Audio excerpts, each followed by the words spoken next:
Oi, oi, gente! Sejam bem-vindos a mais um episódio da nossa segunda temporada do Juntando os Pontos. Meu nome é Larissa, sou uma das apresentadoras desse podcast e hoje a gente vem com um tema muito interessante para você, já que o lema do nosso podcast é estudante para estudante. Você, estudante, está ouvindo a gente, quer conhecer mais sobre residência, sobre pediatria? Se liga nesse episódio, viu? Oi, pessoal, meu nome é Stephanie Muniz e aí eu vou fazer um pedido especial para você, ouvinte, que está nos acompanhando no canal do YouTube. Ativa o sininho para as nossas notificações, deixa o seu like aí no finalzinho da página, deixa um comentário, indica para os seus amigos. Se você está pelos canais de plataformas de áudio, deixa sua avaliação, seu comentário. Se você está pelo Instagram nos acompanhando, também compartilha com seus amigos, dá um like aí pra gente, isso é muito importante para fortalecer o nosso trabalho. E hoje nós temos um convidado, como Larissa bem falou, mais que especial, que é Dr. Rafael Viana. Dr. Rafael Viana, seja muito bem-vindo. Hoje nós vamos estar conduzindo um papo aqui sobre pediatria, o cenário da pediatria e suas expectativas. Como é o mercado, como é a rotina do especialista.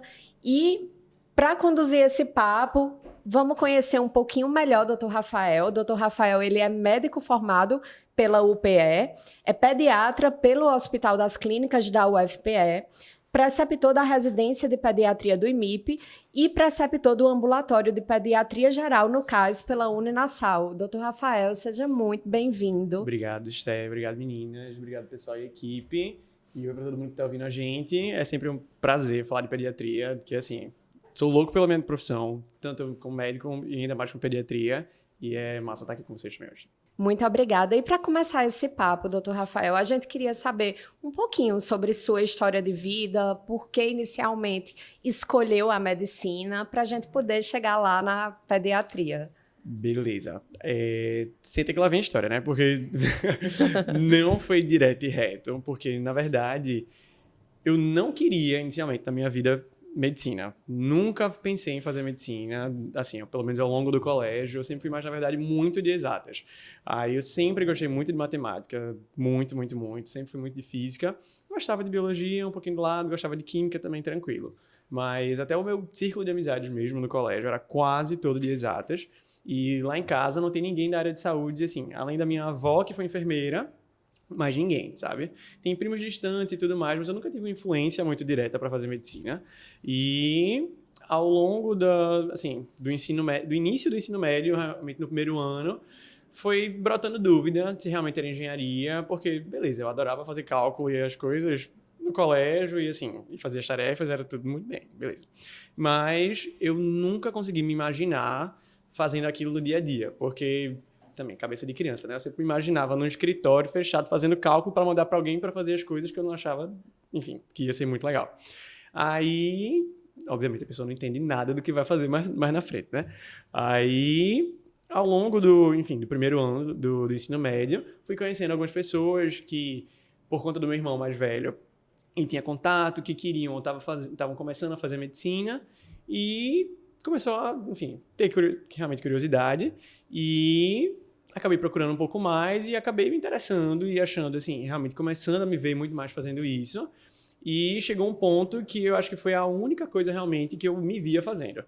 E mesmo não sabendo a especialidade que eu queria fazer, obviamente, porque eu não tinha nem noção do dia a dia como ia ser, do resto da luta da profissão, mas eu acho que foi mais ou menos isso, assim, tipo, de sair de um lugar, de pensar muito em exatas, para conhecer um pouco mais fora da caixa, até por, assim, realmente não ter ninguém perto das pessoas que eu queria, pensando em medicina, conhecer um pouco mais a rotina e meio que se apaixonar depois, sabe? Que a paixão veio mais durante o curso, na verdade, do que antes. Que aí eu tive muita curiosidade e comecei a me ver fazendo e gostar muito da ideia. Mas eu acho que a paixão veio mais durante o curso mesmo. E aí, mais ou menos, em que momento do curso veio a certeza de que seria pediatria a escolha? Na verdade, nem no curso foi. Foi após? Foi depois, porque no longo do curso, vocês sabem, né? A gente acaba vendo 30 mil especialidades diferentes, acaba passando um pouquinho por momentos mais difíceis e mais fáceis, dependendo de se a gente passa por um assunto melhor dado, por uma especialidade que tem alguém que cativa mais ou menos a gente, né? Então, ao longo da faculdade, de 6 anos, a pessoa muda, amadurece e também novos gostos e vai se descobrindo, assim, tanto como profissional e como pessoa. E eu acho que, à medida que as coisas foram passando, eu sempre fui procurando uma especialidade que me desse uma certa fluidez para agir dentro de protocolos também, sabe? Que me desse coisas certas e relativamente direcionadas, mas que eu tivesse liberdade também de fazer as coisas do meu jeito, não necessariamente assim, fazendo, obviamente, tratamentos na minha cabeça, mas agindo dentro dos protocolos de tratamento com a minha forma de ser, assim, relativamente mais leve e realmente como eu achava mais legal, sabe?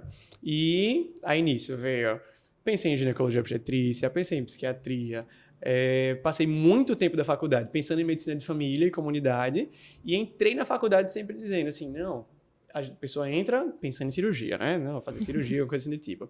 No primeiro período desisti, achei um saco cirurgia, não gostei de nada, assim, achava um saco a rotina de cirurgia, bloco era ok, mas assim, nada demais, não brilhava os olhos.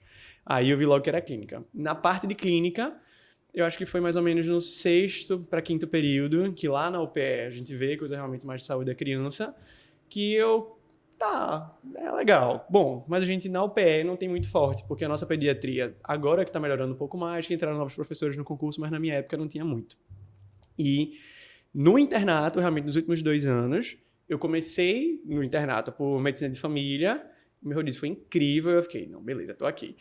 Aí, só que o outro rodízio foi pediatria, e eu me lasquei, porque eu fiquei na dúvida e eu terminei a faculdade na dúvida, na verdade. Eu acho que muita gente que gosta de pediatria normalmente tem muito apreço, ou por medicina de família, ou por geriatria também, porque são 3 coisas que lidam muito com longitudinalidade, assim, de levar o paciente, de você pegar de um ponto, acompanhar e ter essa questão de médico assistente, de ser a pessoa de referência em saúde, e eu acho que foi no internato mesmo a virada de chave para eu realmente perceber que pediatria, enfim, tinha um gosto diferente para mim, sabe?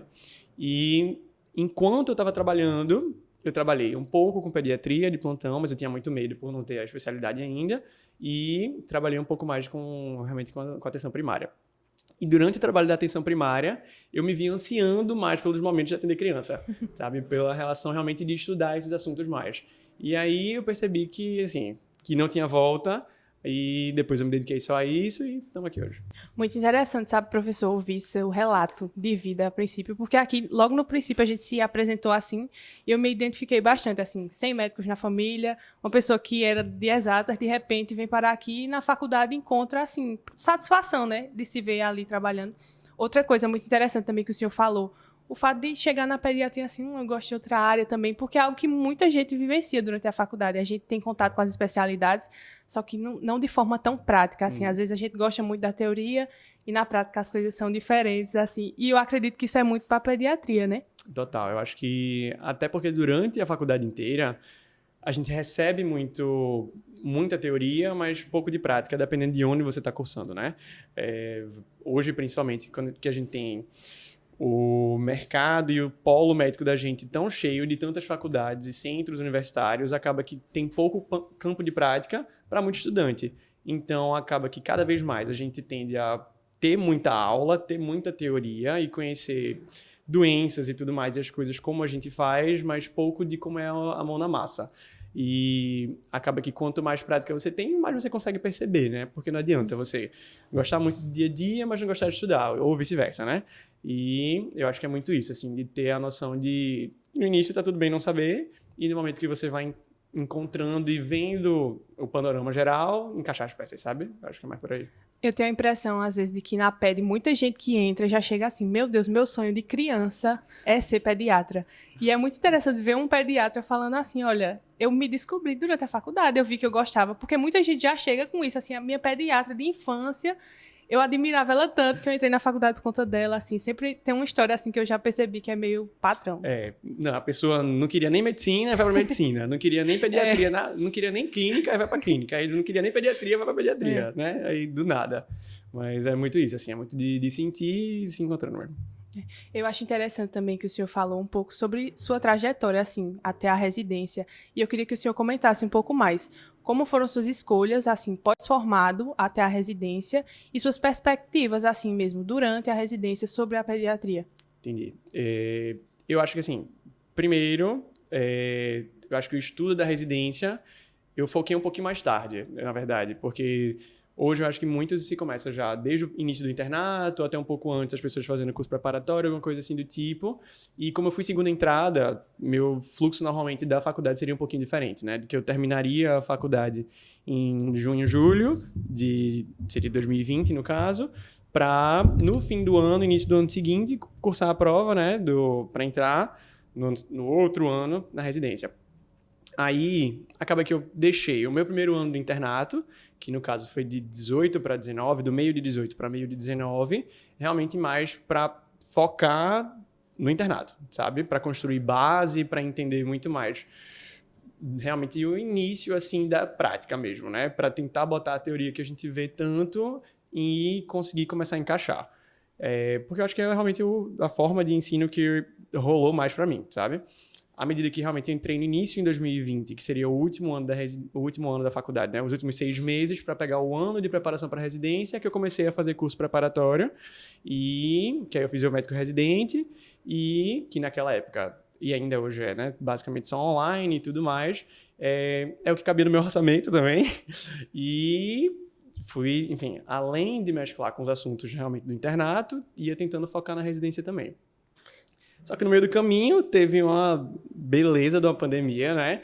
No meio de 2020, assim, tudo fechou, o meio do internato parou, as coisas ficaram muito complicadas realmente, assim, de todos os pontos, porque a gente ficou um tempo sem ir para campo de prática. E depois a gente foi ainda para o internato, para os estágios, mas ia reduzido. A gente não sabia se ia se formar logo ou não, porque precisava de gente na linha de frente e tudo mais.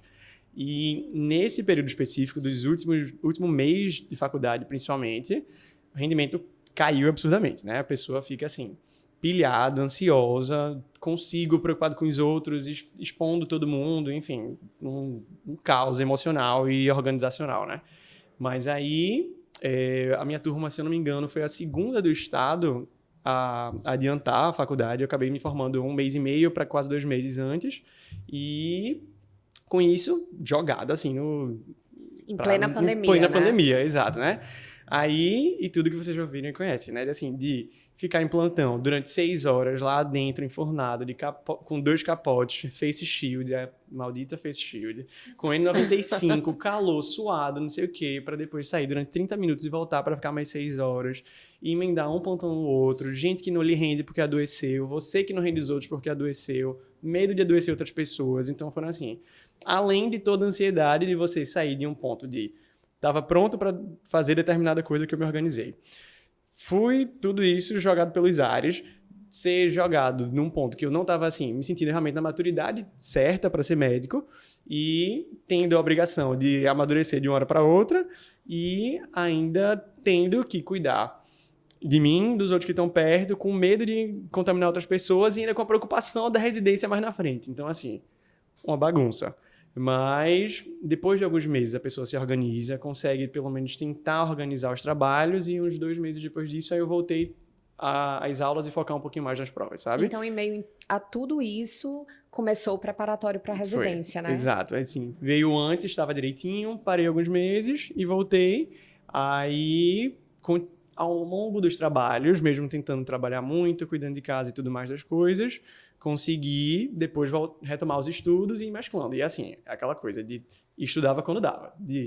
No meio da cozinha, enquanto fazia jantar, estava assistindo aula. Antes de deitar, fazendo questão. No meio do trabalho, quando dava uma aliviada, tentar fazer questão. E ia muito de quando dava, sabe? À medida que o ano foi passando, deu uma leve aliviada, fui tentando focar um pouquinho mais e é muito isso, assim, são ciclos. Vai ter momentos que você foca um pouquinho mais e um pouquinho menos, mas foi isso. E aí, por isso que eu falo também que não demorou tanto, porque no primeiro ano que eu fiz a prova de residência, eu passei.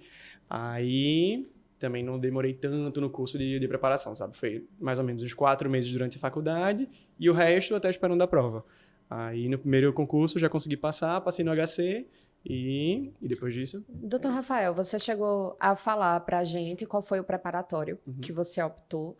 E aí, como foi essa escolha? Porque hoje a gente vê um mercado com inúmeros preparatórios para residência, e aí cada um tem suas características particulares, tem muitas opções boas no mercado, e muitas vezes o estudante ele fica nessa dúvida sobre qual caminho percorrer, qual preparatório escolher, e como foi essa escolha do Eu Médico Residente? Qual sua dica, seu aconselhamento com relação a isso?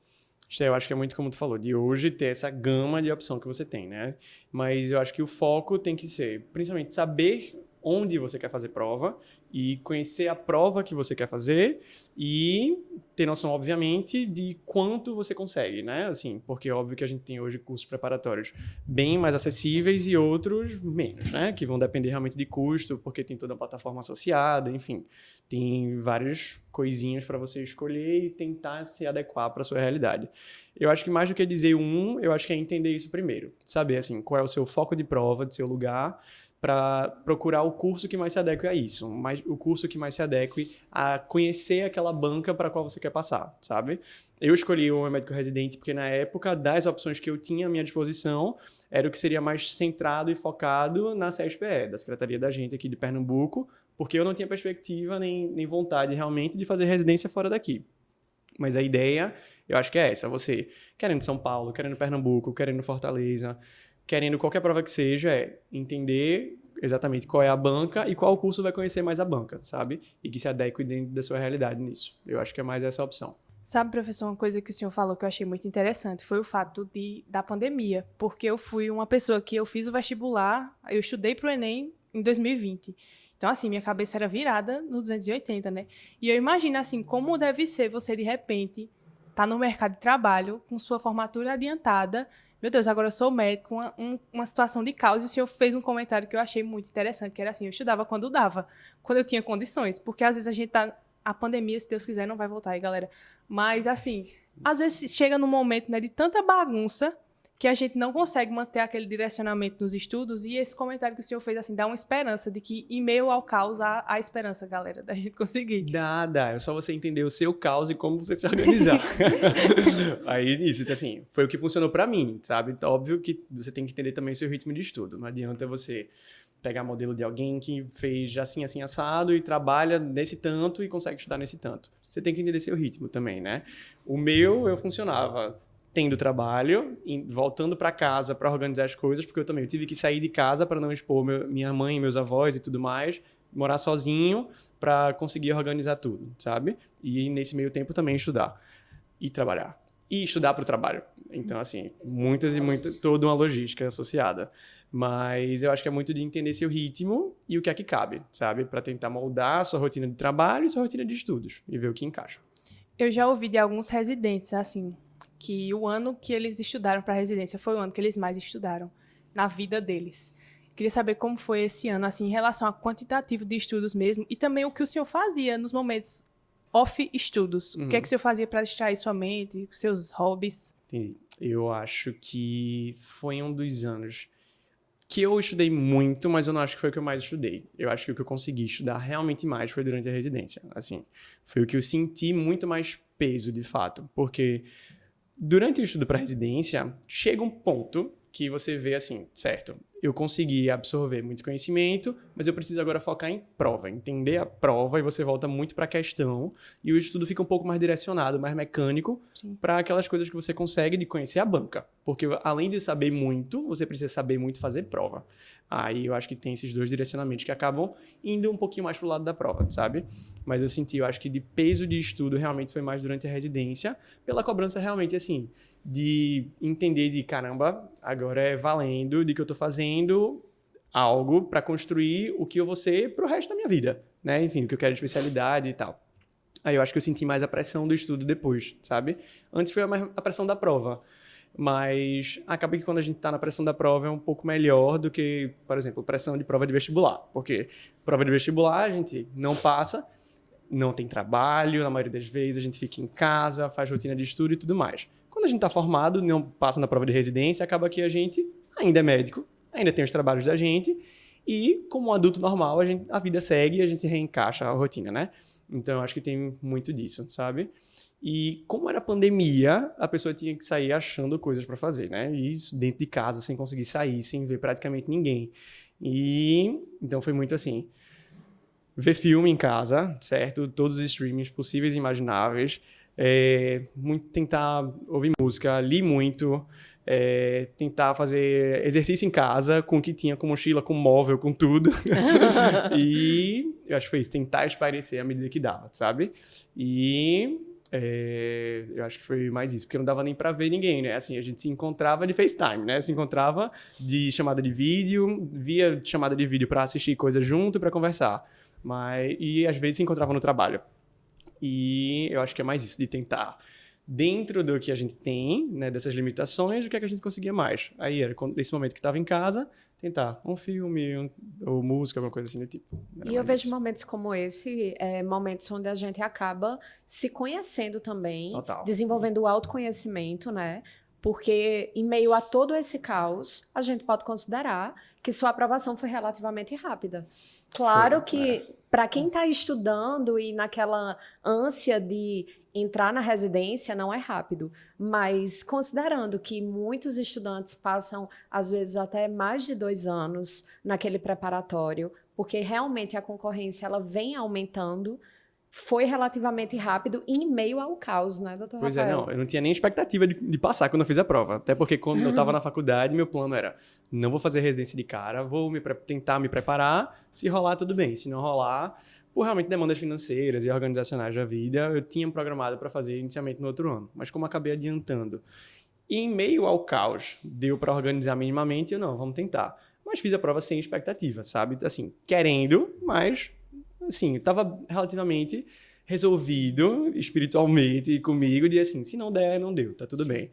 Mas aí, ainda bem que deu e deu tudo certo. E a gente quer conhecer um pouquinho mais também como é a pediatria, esse cenário da especialidade no mercado de trabalho. Só que esse cenário, a gente acredita que começa ainda na residência. E pensando nisso, a gente trouxe alguns dados. Lucas, por favor, disponibiliza para a gente aqui na tela. A gente trouxe dados atualizados da CESPE, onde a gente fez um comparativo dos 2 últimos anos, onde a gente tem aí número de vagas, número de inscritos e concorrência. E a gente vê no mercado uma crescente. Não é verdade, doutor Rafael? Então, assim, o número de médicos interessados na especialidade, ela vem crescendo. Como o senhor vê isso?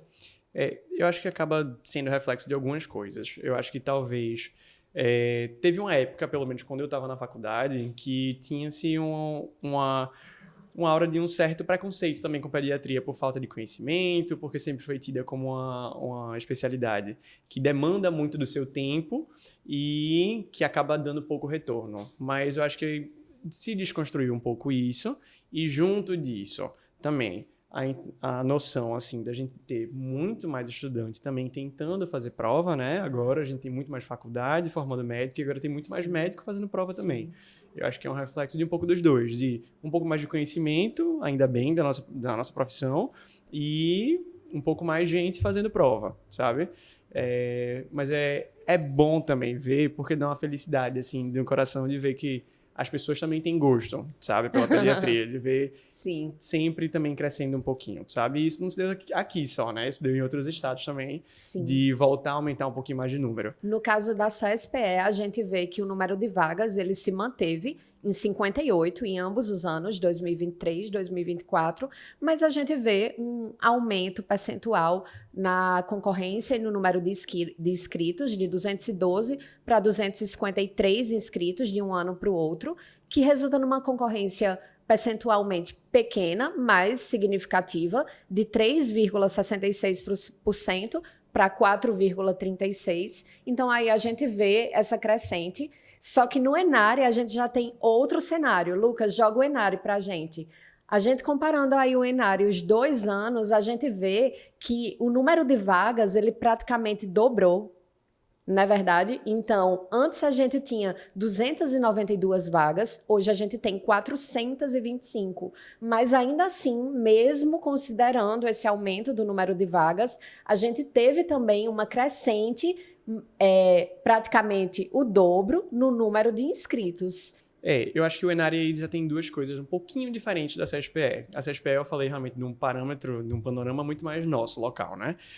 Acaba que tem toda uma questão de ter que se deslocar para fazer a prova, é tudo mais focado para cá.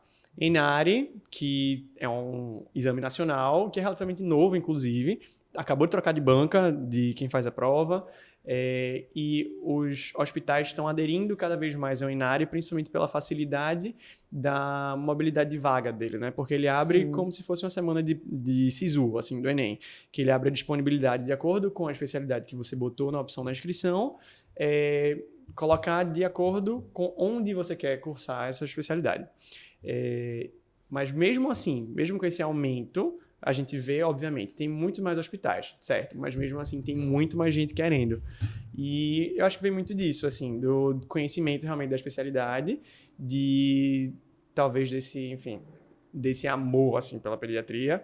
E acaba que ainda não está tanto se refletindo no mercado, pelo que eu tenho visto. Está começando a se refletir agora, porque até pouco tempo, até quando eu estava durante o curso mesmo de medicina, a gente via uma certa escassez, assim, realmente de pediatras.